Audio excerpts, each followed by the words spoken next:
Oi, Cláudio. Uma perguntinha. A CPI, ela já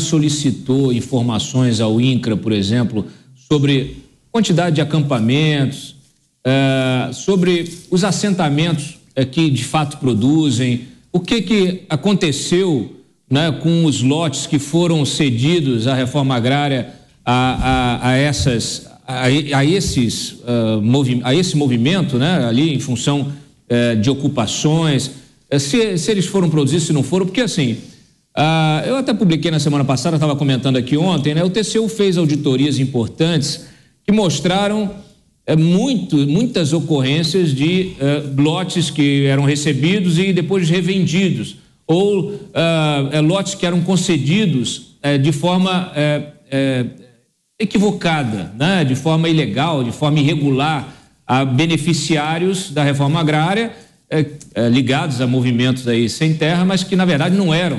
Inclusive gente com carro de 70, 80 mil reais. Estava cheio de carro. Gente com posse, com capacidade, né, de naturalmente comprar o seu terreno. A CPI já pediu isso para o INCRA, tem interesse em pedir, vai ser feito aí um mapeamento disso, deputado? Nós fizemos um trabalho, ainda não está concluído, de todas as informações que são necessárias, onde elas estão. Mas eu queria trazer algumas delas, uma em especial, que responde bem a sua colocação. Em 2017, governo do Temer, não tem nada a ver com o Bolsonaro, governo do Temer fez o último censo agropecuário do Brasil, que é o censo só que no setor produtivo, no setor do campo, que é muito mais difícil de fazer, muito mais gente, muito mais área, mais distante, acesso mais complicado. Muito bem. O que o censo identificou? O Brasil fez a reforma agrária, através da reforma agrária, foram assentados pelo INCRA, ao longo de toda a história da reforma agrária no Brasil, 910 mil famílias. Essas 910 mil famílias, números arredondados, receberam 97 milhões de hectares no Brasil. 97 milhões de hectares. Muito bem. O volume de indenizações pagas, só no ano de 2022, 21 e 22, nos últimos anos do Bolsonaro, ou seja, Bolsonaro pagando aqueles proprietários que foram desapropriados, mas não tinham sido pagos, porque o PT dava calote. Só o governo Bolsonaro gastou 6,6 bilhões de reais para indenizar esse tipo de coisa que já tinha sido feito lá atrás por eles. Mas o dado mais chocante não é esse. O dado mais chocante é que dessas 910 mil famílias, conforme censo agropecuário do período do Temer, não tem nada a ver com o Bolsonaro, repito, foi verificado que a renda média por família, não é por pessoa, por família assentada, mesmo tendo sido distribuídos 97 milhões de hectares, é de meio salário mínimo por mês. Meio.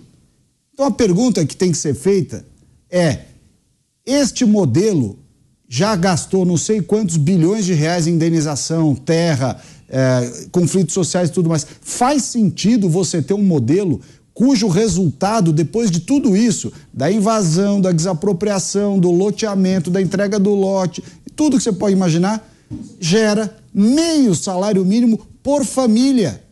Claro que eu estou falando da renda agropecuária. Se a pessoa trabalha, como você disse bem, na cidade, como manicure, como motorista, como jornaleiro, como qualquer coisa, esta renda não está contemplada. Nós estamos falando da renda auferida com o lote do INCRA, né? Com o assentamento. Quer dizer, não tem cabimento você ter um modelo que gera uma renda de meio salário mínimo para as pessoas. Isto não é a solução para a falta de desenvolvimento, para a pobreza ou por qualquer outra coisa dessas pessoas. Está errado, é uma mentira. Esse pessoal usa esse tipo de coisa para fazer arregimentação política, agitação e arregimentação de pessoas politicamente, e fazer também obtenção, manipular essas pessoas mais humildes para obter vantagem financeira indevida. Não é à toa que o Zé Rainha está preso.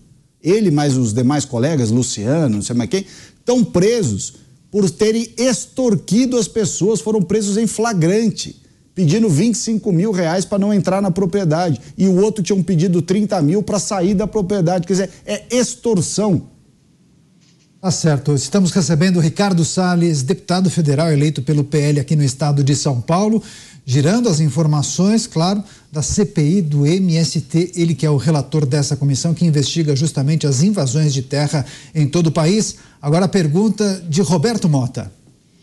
Deputado, qual é a explicação para a existência, para a sobrevivência do MST? É um movimento que não tem existência jurídica, que se dedica abertamente a cometer crimes, né? Ele mesmo anuncia quando vai cometer esses crimes, que se utiliza de pessoas como massa de manobra, que, como o senhor diz aí, os resultados dessa... No Brasil existe esse mito da reforma agrária, né? Que é coisa que vem lá desde os anos 60, de Francisco Julião. É preciso fazer a reforma agrária, mas como o senhor mostrou, os resultados são terríveis. Agora, qual é a explicação para a existência, a sobrevivência de um movimento cuja atividade declarada é cometer crimes? Mota, é dinheiro e política, politicagem, né? Primeiro, essa turma usa esses movimentos todos esses aí, como forma de obtenção de apoio político, de arregimentar pessoas humildes que são facilmente cooptadas para participar desse tipo de coisa. Quando você vê a maneira, descrito por aquela senhora que foi lá na terça-feira, você vê que é uma covardia tremenda. Pegam as pessoas, dizem que vão dar um lote, olha, vamos em tal lugar que ali vai ser desapropriado ou já foi desapropriado. Nem foi, nem vai ser, tá certo? A maioria dos casos é enganação pura. Depois, nos casos em que consegue avançar para que o INCRA desaproprie, o próprio MST ou os demais movimentos, que é tudo a mesma coisa, fazem eles mesmos as listas de quem vai receber o lote. Esse pode o poder público se sujeitar a receber uma lista de um grupo criminoso como esse que você descreveu. Ele é um poder paralelo, né? É um absurdo, fere completamente a regra da impessoalidade, os princípios da administração. Você dizer, dá pro Joãozinho, dá pra Mariazinha, mas não dá pro Pedrinho. A troco de quê? E assim eles tomam dinheiro dos caras e assim eles têm poder, porque eles fazem a lista de quem vai ser assentado. Mas não é só a lista. Depois da lista, eles criam uma associação. Essa associação é que vai buscar dinheiro nos ministérios, vai buscar dinheiro do programa de aquisição de alimentos. Por que eles lutaram tanto para ficar com a Conab, lá no Ministério do Desenvolvimento Agrário? Porque a Conab, através da verba dela, 3 bilhões e alguma coisa, que compra alimento sem critérios, sem regras, sem verificação, sem nada, desses assentamentos, mas não do assentamento, ele compra da associação, que no mais das vezes é controlada por um líder político ligado à esquerda. Então ele controla, aí ele recebe dinheiro para fazer, como eu já disse aqui no programa, coisas educacionais, atividades educacionais, mas não é educacional, é só o pretexto que é educacional. Coisas de saúde, mas é só o pretexto que é de saúde. Então você cria um sistema em que as pessoas viram, é um modelo de clientelismo, as pessoas viram dependentes. E para finalizar o ciclo, por que eles lutaram contra o programa de titulação de propriedade do Bolsonaro? E agora derrubaram o site do INCRA. Se você entrar lá no pré-cadastro, que as pessoas entram lá, isso não dá tempo da gente descrever aqui, o site está derrubado, o INCRA está dizendo, não, o nosso contrato de informática venceu. Por quê? Porque eles não querem a titulação. Porque o que está acontecendo nos estados onde o Bolsonaro deu os 420 mil títulos? As pessoas que ganharam título e que são chamadas para ir participar ou de comício do Lula candidato, ou de agora protesto do MST ou das outras frentes nas cidades e tudo mais, o sujeito que já tem título fala, eu não vou, estou trabalhando no meu lote. Se ele não vai, se ele não tem título e não vai, eles tocam o cara para fora do acampamento. Então é por isso que o sujeito, eles não querem dar título para as pessoas e ficam desacreditando o modelo de titulação. Porque a ausência de título faz com que essas pessoas sigam sendo reféns dessa turma. Modelo clientelista, chantagem. Ou vai no comício ou para fora do acampamento. Ou vai do assentamento. Ou vai para não sei aonde, fora. Ou assina o que a gente quer que assine, fora. Quer dizer, é um modelo absurdo, é uma coisa soviética, Então nós não podemos concordar com isso no Brasil, não tem cabimento. Pois é, assunto sério, revelações importantes. É a investigação que apura justamente as invasões de propriedade no país, um trabalho que está sendo realizado pelos parlamentares que integram esse colegiado, a CPI do MST, que acontece na Câmara Federal. Estamos recebendo o Ricardo Salles, deputado federal do PL. Agora, Tiago Pavinato, sua questão, por favor. Se me permite uma contribuição. Claro, por favor. Realmente, o Salles, ele tocou no ponto exato, é algo soviético. A questão de luta para a terra, para se ter o que plantar, o que produzir no Brasil, começa logo ali, embolada com a abolição da escravatura com Joaquim Nabuco, mas ela se desvirtua a partir de Prestes. A partir de Prestes e sua ida à Internacional Comunista em Moscou. Tanto que o Francisco Julião, que o Mota citou, que foi deputado estadual pelo Pernambuco e foi ali o líder das ligas camponesas que deu origem ao MST, ele é fruto deste equívoco plantado por Prestes do Brasil. E esse equívoco plantado por Prestes, ele assimilou a criminalidade e obnublou a luta por terra e justificou a criminalidade. Eu vou ser um pouquinho mais claro. Quando eu falo isso porque eu passei debruçado mesmo sobre esse tema, que é o tema de Lampião, quando Prestes ele viu em Lampião a figura de um líder popular que poderia ajudar na luta para a derrubada do governo brasileiro e implantar aqui um sistema comunista, Prestes ele começou a vender na União Soviética e na Internacional Comunista que Lampião ele era um herói. Ele era essencial, que por conta de Padre Cícero, ele não tinha noção do seu heroísmo, mas que ele era uma vítima da sociedade, alguém que a polícia matou os pais, um monte de mentira, né? Criou-se aí um personagem para Lampião, e Lampião, na verdade, ele era um miliciano de coronel. Ali no polígono das Secas, até a região do Agreste, os coronéis pagavam Lampião e seu bando para que ele amedrontasse, empobrecesse, roubasse, estuprasse, matasse todo mundo que quisesse entrar numa parte do latifúndio. Então, se Lampião fez alguma coisa na realidade, ele foi ser o pró-latifúndio e o anti-reforma agrária. Mas o Prestes achava que a população só ia se conscientizar para a luta contra o latifúndio, vendo em Lampião um líder.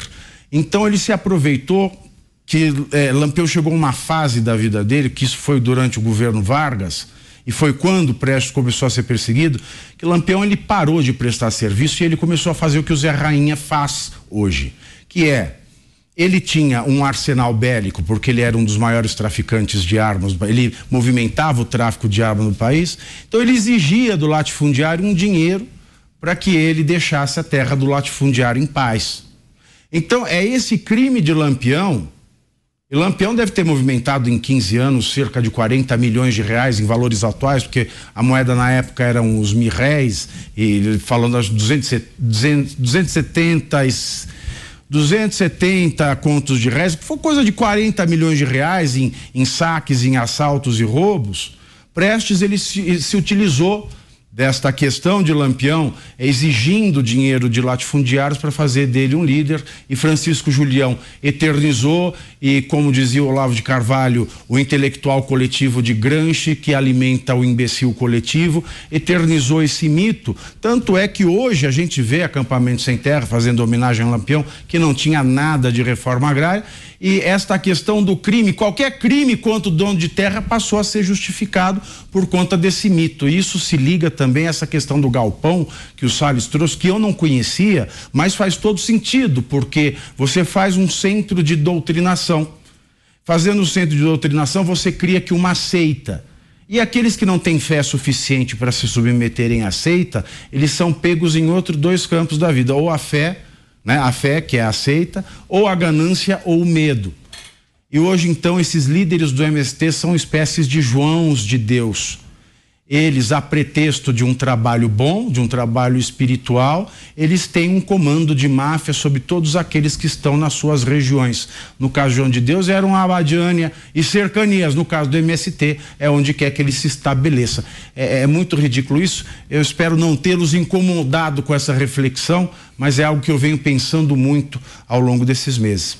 Tá Tá certo. Agora, Salles, vamos apontar para frente o que nós podemos esperar dos próximos dias, as próximas sessões da CPI do MST. Novos requerimentos devem ser aprovados? Quais figuras devem ser convocadas, convidadas? Poderemos ter a participação de outros governadores ou então ministros de Estado? Olha, Caneto, em que pese a gente já tenha visto muita coisa que deu essas indicações que eu me referi aqui, o nosso compromisso, e é natural que seja assim, é de ouvir também aqueles que defendem o MST, né? Então, os deputados que estão lá na CPI e que defendem o MST têm tido oportunidade, inclusive nessa última sessão de ontem, nós falamos isso à deputada Gleisi Hoffmann, que estava lá defendendo o MST, disse, olha, vocês têm a oportunidade de indicar os locais, os assentamentos, as experiências que entendem positivas para mostrar que esse modelo dá certo. Nós vamos permitir que eles façam isso com toda tranquilidade, que tragam convidados, que tragam pessoas que tentem demonstrar o ponto de vista deles. É natural que seja assim na CPI. Nós, em paralelo, estamos trazendo pessoas que estão sendo indicadas pelos diversos deputados que compõem também a CPI. Por exemplo, se convidou o ministro Paulo Teixeira, que é o ministro do Desenvolvimento Agrário, o ministro Carlos Fávaro, que é o ministro da Agricultura, e outros nomes vão ser chamados, né? Já está na lista, foi aprovado ontem a convocação, o convite ao ex-presidente do INCRA, Chico Graziano, foi feito ao ex-presidente do INCRA, Geraldo de Melo Filho, também nesses requerimentos trazer aqui especialistas ou pessoas da academia para defender seus pontos. Nós vamos continuar fazendo também as diligências externas, a exemplo dessa que foi feita no Pontal do Paranapanema na segunda-feira.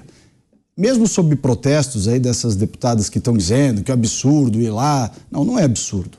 Para nós vermos a realidade, poder trazer a sociedade brasileira, é preciso olhar de fato o que está acontecendo. Então, locais como o estado de Goiás, até por sugestão do governador Caiado, irmos até Flores de Goiás, que parece que tem um grande assentamento lá e que as pessoas estão em condições muito ruins. Tem aquelas invasões da Bahia que a gente viu, lá da área da Suzano. Tem uma série de atos que foram cometidos muito graves lá em Rondônia, no Mato Grosso do Sul. Quer dizer, tem muita coisa para ser mostrada e para ser visitada, para ser investigada in loco. Documentos, pedidos, cópia do inquérito, nós estamos com cópia dos inquéritos lá que deram ensejo à prisão dos invasores ali no Pontal do Paranapanema. Então, esse rol de documentos, de diligências e de convites às pessoas para falarem na CPI vão fomentando, por óbvio, uma série de novos requerimentos para gerar novas diligências, novos documentos e novos depoimentos.